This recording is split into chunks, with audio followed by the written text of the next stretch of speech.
मो ना राजकुमार स्वाई। भारत बहुत समय विभाजित होती से विभाजन प्रयास चालू अच्छी 2021 मसीह आमर यशस्वी प्रधानमंत्री नरेंद्र मोदी इच्छा शक्ति बल विभाजन विभीषिका को लोकलोचन को अणाई एवं प्रत्येक भारतीय माने सचेतन रही आगामी दिन में आमर अखंडता को केमती आम बजाय रखा से आम प्रयास करवा।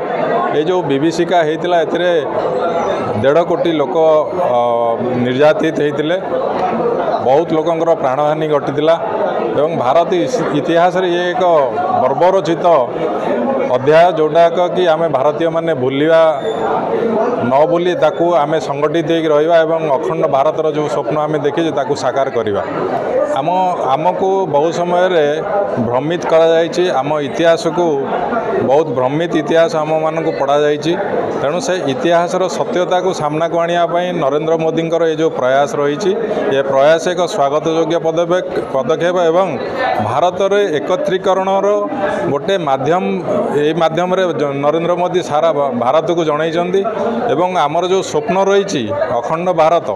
ताकू एकत्रित करी रखापी ये गोटे विराट बड़ पदक्षेप एवं आपको प्रत्येक राज्य एवं सारा भारत वर्ष रे आपको पालन करा जाउची एवं भारतीय मानक भितर एकत्रीकरण गोटे